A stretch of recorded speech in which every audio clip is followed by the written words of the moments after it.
Cinema అంటే ఓ కళ అంటుంటారు, కానీ ఇప్పుడు పక్కా బిజినెస్. 100 కోట్లు పెట్టి 1000 కోట్లు పట్టు అన్నట్టు నడుస్తుంది. కొన్ని సినిమాలకైతే ఏండ్లకేండ్లు షూటింగ్లు, గ్రాఫిక్స్, ఫైటింగు, పాటలు, ఐటమ్ సాంగ్, ఆటలకు మస్తు ఖర్చు పెడతాన్రు. ఎంత ఎక్కువ బడ్జెట్ అయితే అంత తోపు సినిమా అన్నట్టు తయారైందబ్బా. మరి హీరోలు డైరెక్టర్లే కాదు, సినిమాలని చూసుకోవాలి కదా. గాలోళ్ళే ఇప్పుడు నడిచేది. 6 రోజుల సంధి బ్రహ్మాండంగా ఆడుతున్న షూటింగ్ బంద్ సినిమా క్లైమాక్స్ కి వచ్చినట్టే.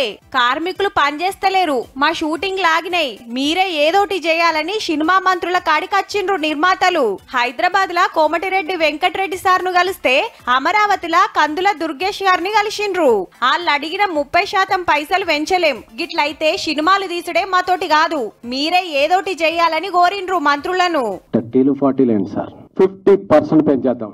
మా థియేటర్స్ కి ఎవరు రప్పిస్తారు, మా పెట్టిన డబ్బులకి ఎవరు చేస్తారు, ఎవరైనా బాధ్యత తీసుకుంటే. టెక్నీషియన్ కి మినిమం వేజెస్ తగ్గకుండా వెళ్తున్నప్పుడు పెంచాలి అన్నప్పుడు అది ప్రొడ్యూసర్ ఇష్టం. నిర్మాతలు ఇట్లా ఓంగనే కార్మిక సంఘాల లీడర్లొచ్చి వాళ్ళ గోసలు చెప్పుకున్నారు కోమటిరెడ్డి సార్ కు. 3 ఏండ్ల కోపారి పెంచాలనే రూల్ ఉంది, మాకు తక్కువ పైసలు ఇచ్చి బయటి రాష్ట్రాలకెళ్లి ఎక్కువకు తెచ్చుకుంటాండ్రు అనేది మనోళ్ళ మాట. ఆ కమిటీ మేము రేపు వెళ్తాము, వారి సైడ్ నుంచి కమిటీ మరి ఎవరు వస్తారో రేపు వస్తారు. కాబట్టి మంత్రి గారు చెప్పిన మాటల ప్రకారం అయితే మా కార్మికులు న్యాయం జరిగిద్దని మేము భావిస్తున్నాం. ఇద్దరికి ఒక ఆమోదయోగ్యంగా ఈ చర్చలు ముగుస్తాయని మేము భావిస్తున్నాం. షూటింగ్లు వేసుకుంటేనే డిమాండ్ కోసం కొట్లాడాలని సలహా ఇచ్చిండట సారు. నిన్న మొన్న ఆడాడ షూటింగ్లు అయినాయి గాని ఇయాల్టికెళ్లి మొత్తానికి మొత్తం బంద్ చేసిండ్రు. చూడాలి మరిగా 2 రాష్ట్రాల సినిమా మంత్రులు అందరికి సమ్మతమైతట్టు ఏం డిసైడ్ చేస్తారో.